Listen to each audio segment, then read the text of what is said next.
우리가 구원을 여러 가지로 말씀할 수 있지만 성도의 구원은 변합니다. 옛것이 새 것으로, 옛 사람이 새 사람으로 변화되어 구원에 이릅니다. 하나님은 사시사철을 주셔서 변화에 대한 소망을 1년 내내 가지게 합니다. 겨울에는 봄을 소망하고 또 봄에는 여름을 소망하고 이렇게 하나님이 소망하게 합니다. 항상 맑은 날만 있으면 그것도 힘든 일입니다. 비도 오고 변화가 있어야 우리의 삶에 아주 다양한 그러한 아름다움도 있고, 그러니까 변화가 없는 곳에는 음악도 시도 또 문학도 많이 발전하지 않는다고 합니다. 제가 유학 가서 LA 처음 가니까 계속 처음에 갔을 때 조금 비가 오더니 한 3, 4개월 비가 오지 않습니다. 그 날씨를 좋다고 하는 사람들이 많지만 저는 비를 좋아해서 비가 오지 않으니 정말 힘들었습니다.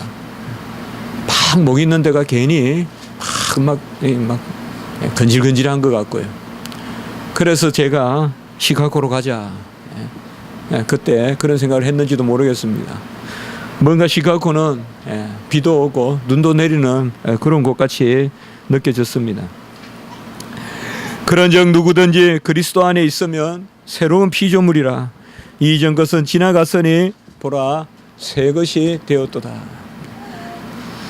복음은 변화의 소식입니다. 사마리아 여인이 변화되었습니다. 수치스러운 삶과 숨어 사는 삶이 예수님을 만나서 드러나는 삶이 되었고, 메시아를 전하는, 그리스도를 전하는 삶으로 변화되었습니다. 삭개오가 주님을 만나서 변화되었습니다. 평생 모으고 또 열심히 살았지만은 그는 크게 남을 위하여 베풀 줄은 몰랐던 것 같습니다. 자신의 소유 절반을 주겠다고 했습니다. 얼마나 큰 변화입니까? 자신의 소유 절반을 떼어서 가난한 자들에게 나누어 주고, 혹시 속여서 훔친 것이 있으면 4배로 갚겠다라고 이렇게 말합니다. 7 귀신이 들려서 주님을 만나 그 귀신이 떠나간 그 여인은 12 제자와 함께 자신의 살던 동네를 떠나서 계속 소유를 가지고 주님을 섬기고, 자기 것을 가지고 주님을 섬기고, 주님 죽으신 후에도 주님을 떠나지 않고 무덤에 제일 먼저 올라가는 그러한 막달라 마리아의 모습을 우리가 기억할 수가 있습니다. 복음은 변화의 소식입니다. 귀신 들렸던 여인이 변화되어서 부활의 첫 증인이 되는, 하나님은 이런 일을 이루시는 분이십니다. 가장 역사적인 일을 아주 변화된 사람에게, 가장 획기적으로 변화된 사람을 하나님이 쓰십니다. 사도 바울도 획기적인 변화를 경험한 사람입니다. 믿는 자들을 다 죽이고 잔멸하려고 갔습니다. 씨도 없이 죽인다는 뜻입니다. 그 사람이 그리스도를 이름으로, 그리스도를 믿는 자들을 죽이려고 했던 사람이 그리스도의 이름으로 생명을 전파하는, 불과 사나흘 만에 변화되는 그러한 변화를 우리가 볼 수 있습니다. 복음은 바로 우리의 변화의 소식입니다. 제가 획기적으로 변한 소식이고 여러분들께서 획기적으로 변한 소식입니다. 우리가 어찌하여 이러한 변화를 맞이했겠습니까? 육체가 변하는 것이 혹 가능할지 모르겠습니다만 어찌 모태에 들어가서 변할 수 있겠습니까? 그러나 이것은 공상이라도 가능하죠. 육체가 변하는 것보다 더 어려운 것은 영혼의 변화입니다. 우리의 영혼은 만세 반석보다도 더 굳어서 절대 변하지 않습니다. 영혼은 공기와 같아서 잡아서 도마 위에 수술대 위에 올릴 수도 없습니다. 한쪽을 누르면 한쪽이 튕겨나가고 도무지 우리가 다스릴 수도 없습니다. 육체의 종기는 잘라버리면 그만이지만 영혼의 종기는 그 종기를 붙들어 메스를 가할 수도 없습니다. 이리저리 물렁물렁하게 왔다 갔다 피해 다니고 온갖 것으로 합리화하고 옳다고 하고 도무지 영혼을 어떻게 거듭나게 할 것입니까?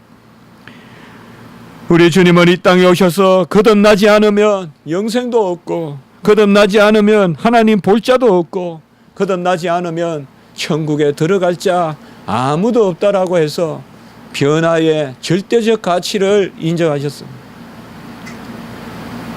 타고난 사람으로 구원에 이를 자 아무도 없다는 것이죠.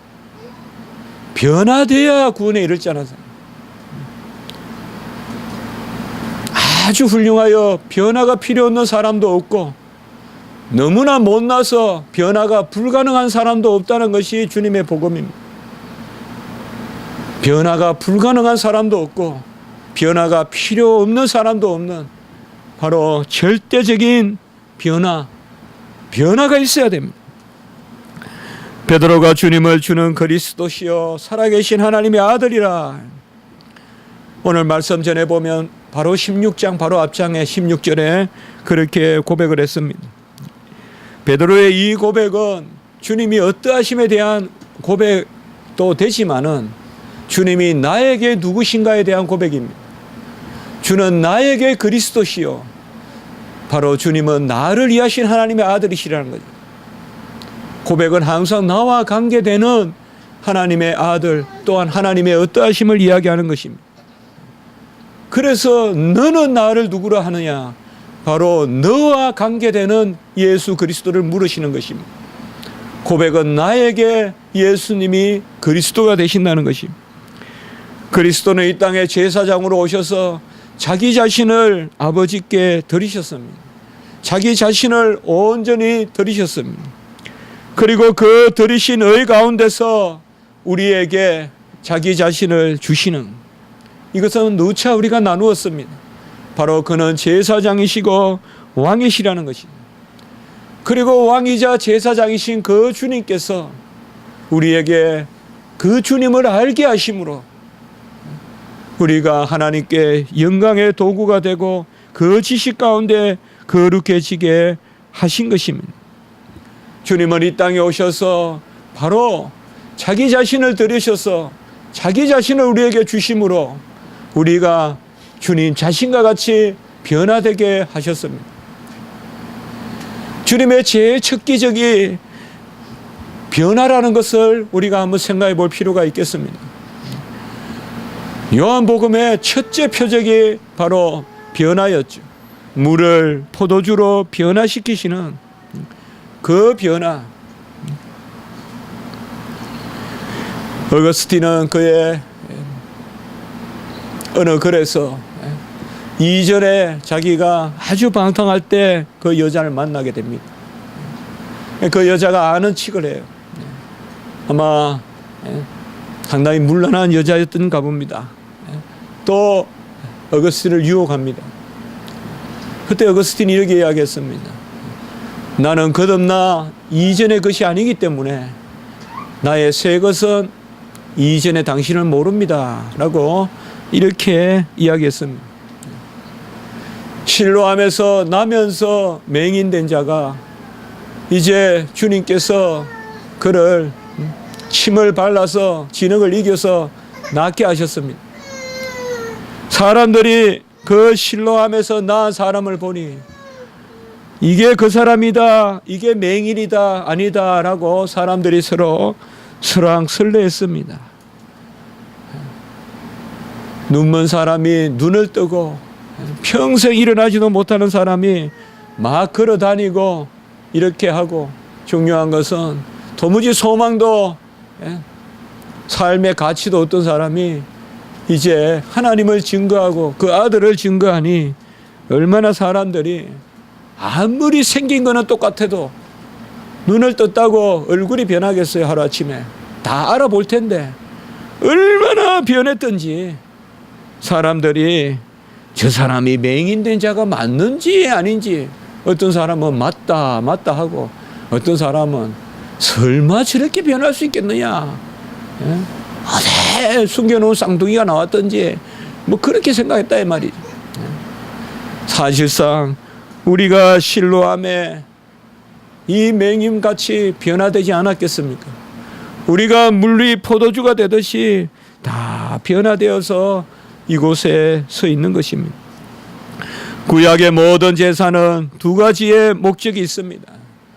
첫 번째 목적은 영광을 올려드리는 것이고 두 번째 목적은 변화를 받는 것입니다. 이렇게 한번 생각해 볼 수 있을 것 같아요.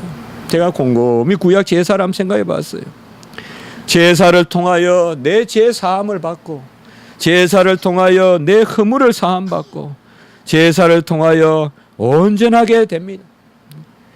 속죄제를 통하여 내 죄 사함을 받고 속건제를 통하여 내 허물 사함을 받고 화목제를 통하여서 내가 온전히 하나님과 더불어 먹고 마시는 온전함으로 변화됩니다. 제사는 바로 이렇듯이 첫 번째는 변화요. 두 번째는 바로 하나님 앞에 올려드리는 송영입니다. 감사입니다. 바로 모든 제사의 기본 제사는 감사제입니다. 모든 제물의 기본은 감사입니다. 감사. 감사 제물이, 그래서 감사 제물은 빠지질 않습니다. 감사 제물 가운데 모든 것을 드려야 되는 것입니다. 상번제로 드리는 것은 감사 제물입니다. 날마다 한 번씩 드리는 것은 감사의 제물입니다. 쉬지 말고 기도하고 범사에 감사하라. 그게 구약의 상번제. 매일 드리는 번제 말이에요. 매일. 번제는 뭐예요? 우리 자신을 드리는 거예요. 매일 내 자신을 드린다 이 말이에요.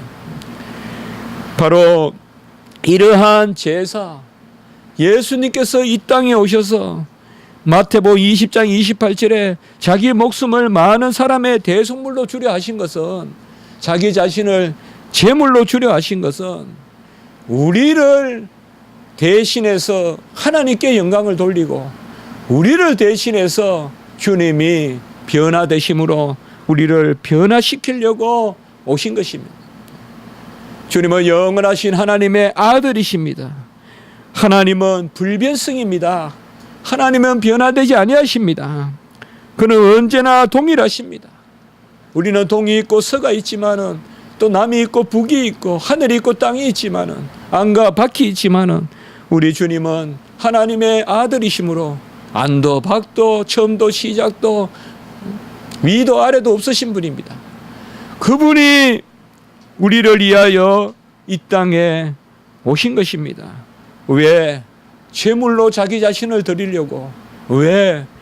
우리를 변화시키고 우리가 하나님의 영광의 도구가 되게 하시려고. 우리를 변화시키려고 주님이 변화되어 이 땅에 오신 것입니다. 그 하나님의 아들이 사람의 아들로 종의 형체로 변화되어 오셔서 이제 우리의 자리에서 제물을 드리심으로 우리가 변화되고 우리가 하나님께 영광의 도구가 되게 된 것입니다.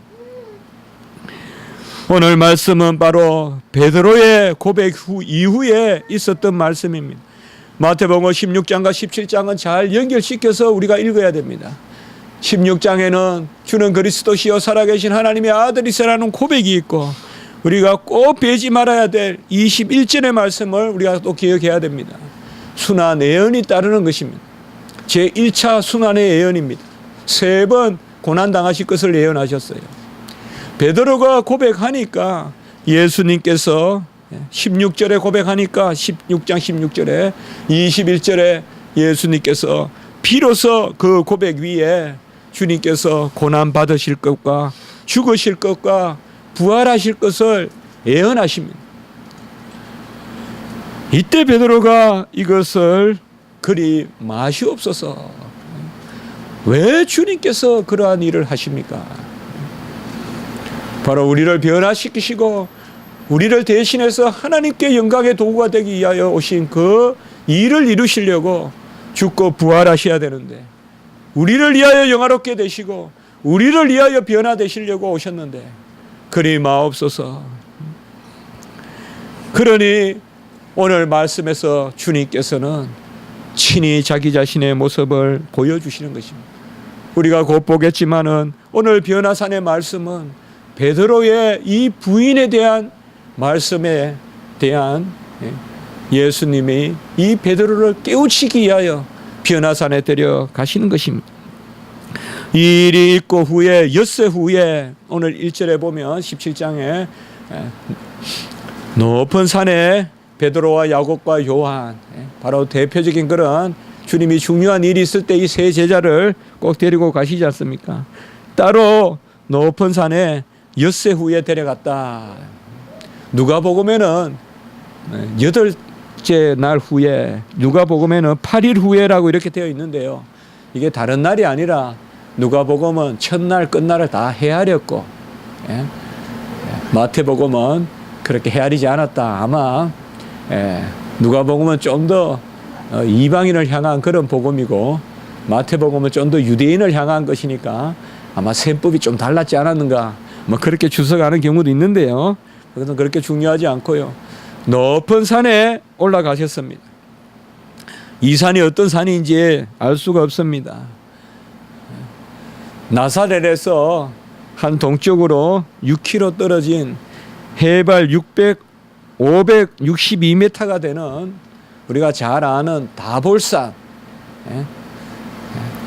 다볼산이라고 하는 그러한 사람들도 있고, 그것이 아니면 오늘날의 레바논 그 산지에 있는 가장 높은, 연중 계속 눈이 덮여 있는 헤르몬산이라는 그러한 사람들도 있습니다. 헤르몬산은 백두산보다 높습니다. 2,800m. 제가 왜 이렇게 숫자까지 이야기할까요? 높은 곳에 데려가셨다는 거예요. 높은 산에 어떤 언덕에 올라가신 것이 아니라 높은 산에 데려가셔서, 시편 68편 16절, 이거 지난주에도 나온 말씀이었습니다. 너희 높은 산들아 어찌하여 하나님이 계시려 하는 산을 시기하여 보느냐. 진실로 여호와께서 이 산에 영원히 계시리로다. 여기에 두 이름이 나옵니다. 하나님이 이 산에 계시고 여호와께서 이 산에 계시고, 높은 산에 하나님 여호와가 계시다. 여호와는 스스로 계신 분이죠.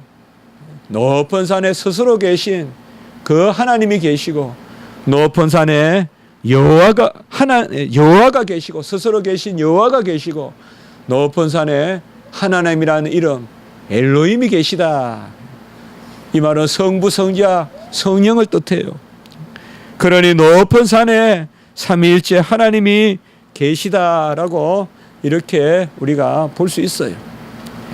그래서 높은 곳에, 시편에도 내가 산을 향하여 눈을 들리라. 많은 경우에 보면 이 산을 어떤 산이 아니라 하나님이 계신 곳으로, 하나님을 앙망하는 곳으로 그렇게 많이 표현하거든요. 이 높은 산에 올라가서 변형된 모습을 보였습니다. 오늘 이 변형된 모습은 어떤 모습일까요?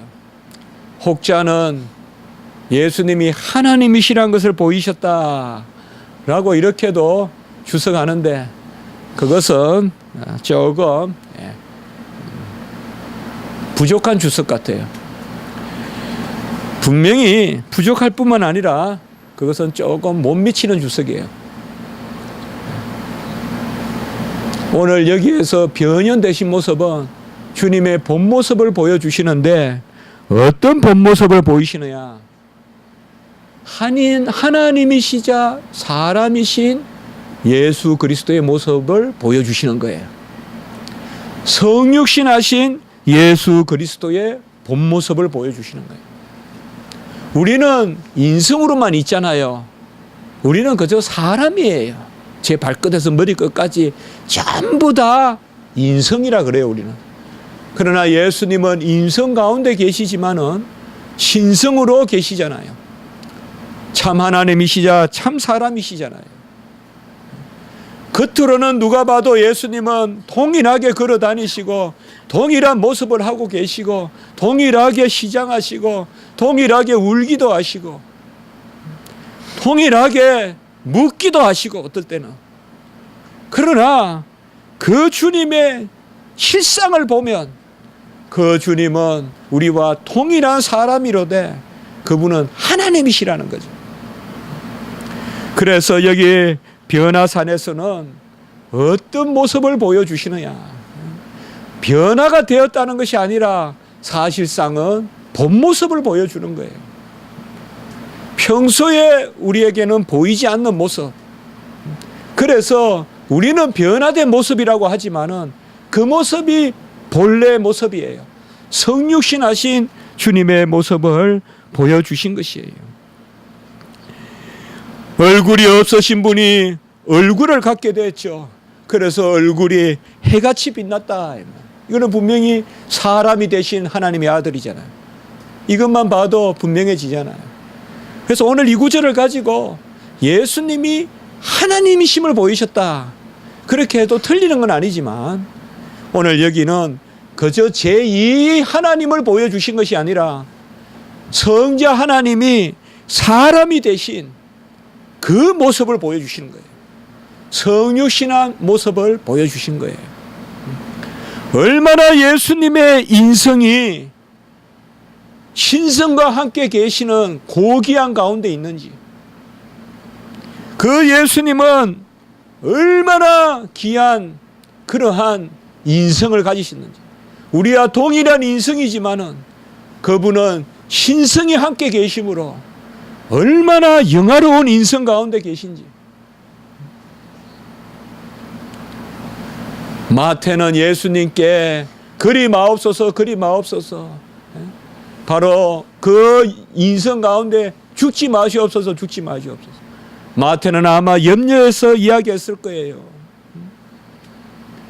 염려해서. 예수님 굳이 그렇게 죽을 필요 있습니까? 예수님이 누구십니까? 아마 염려해서. 말고가 로마 병정이 예수님을 잡으러 올 때 칼을 들어서 귀를 잘라버리는, 말고의 귀를 잘라버리는 그것도 예수님이 죽으셔서는 안 되는데, 뭔가 예수님이 이러한 연약한 가운데 서시는 안 되는데, 어떤가 모르게 베드로는 예수님을 이해하는 마음일 수도 있어요. 나는 어부고 예수님은 연약하니까 예수님 죽지 마십시오 그리 마십시오. 그러나 예수님은 오늘 모습을 통하여서 그분이 얼마나 대단한 인성 가운데 계시고 바로 하나님이시자 사람이시므로 그분이 원해서 죽으시는 것이지 연약해서 죽으시는 것이 아니라 부족해서 죽으시는 것이 아니라는 것이, 그분의 본 모습은 바로 하나님이시자 사람으로 존귀하신 분이라는 거죠. 그분이 우리를 위하여 죽으시려고 이제 변화되셨다는 것이. 우리가 오늘 말씀에서 변화산이라고 하고 변형된 모습이라고 하지만은 실제로 예수님의 변화는 성육신이죠. 영원하신 하나님의 아들이 이 땅에 오셔서 불변하시는 분이 변화의 대상이 되시고 이제 죽기까지 복종하시고 죽으실 수 없는 분이 죽게 되셨습니다. 우리의 옛사람을 새 것으로 바꾸시기 위하여 자신의 영광스러운 모습을 우리의 옛사람으로 바꾸어 버리시는, 우리의 자리로 내려오시는, 이것이 바로 예수 그리스도께서 변화하신 모습입니다. 오늘 변화를 통하여서 제자들에게 무엇을 알려주시는가 하면 예수님의 진정한 모습을 알려주시고 나아가서는 그분이 바로 하나님의 아들이시다라는 것을 알려주시는 것입니다. 그들 앞에서라고 말했습니다. 2절에 보면 이것은 그들이 지각할 수 있게끔 변현되셨다는 것이에요. 알아볼 수 있게끔 변현되셨어요. 얼굴과 옷이 변화되었습니다. 얼굴은 해같이 빛나고 옷은 빛과 같이 휘어졌다고 했습니다. 얼굴이 얼마나 빛나면 옷이 그냥 투명한 빛과 같이 보이더라 이 말이에요.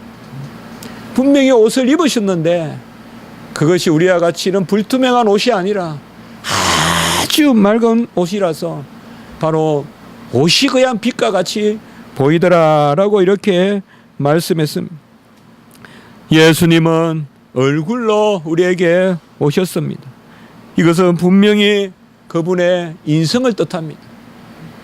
그분은 분명히 참 사람이신데 그 얼굴이 해와 같이 빛난다는 것입니다. 이게 예수님의 사람으로서의 실상이에요. 예수님은 사람으로서도 해와 같이 빛나시는 분이에요. 왜요? 하나님이시자 사람이시므로 그 사람이신 예수님은 하나님과 함께 계시기 때문에 그러한 존귀와 영광 가운데 계시는 것입니다. 그의 옷은 바로 빛과 같이 휘어졌다라고 이렇게 말씀했습니다. 여기에 변형이라는 말은 바로 메타라는 그러한 접두사와 모로페라는 그러한 명사가 결합한 그런 동사입니다. 우리가 오늘날 영어도 있습니다. 메타모로피시스 이라면 변형. 바로 메타라는 말은 넘어선다는 뜻입니다. 넘어선다. 그래서 우리가 메타 피직스이라면 형이상학. 넘어선다는 뜻입니다. 목적. 목적을 넘어선다. 이룬다. 이런 뜻입니다. 어떻게 보면. 여기에 변형이란 말이 바로 그런 의미가 있다라고 우리가 좀 깊이 새기면 좋겠어요. 단순히 변화가 아니라 목적을 이루시는 그 일을 위한 넘어섬. 하나님이 우리를 구원하기 위하여 사람이 되시는 그러한 모습, 그 성육신의 본 모습을 보여주시기 위하여 오히려 우리의 이런 모습에서 본 모습을 보여주시기 위하여 변화산에서 변현되셨다.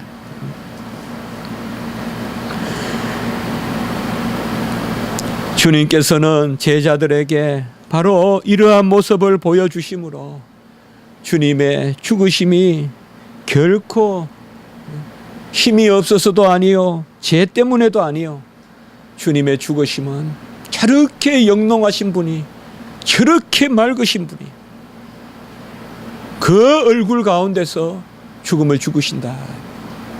그 강체는 오늘 후반부에 나오지만 두려운 강체예요. 감히 세상의 금이 찌를 수 없는 강체예요. 감히 세상의 화살이 뚫을 수 없는 강체예요. 감히 세상의 수치가 넘보지 못하는 광채예요. 히브리서 1장 3절에 하나님의 영광의 광채를 보여주신 거예요. 그 예수님이 죽겠다고 하시는 거예요, 지금.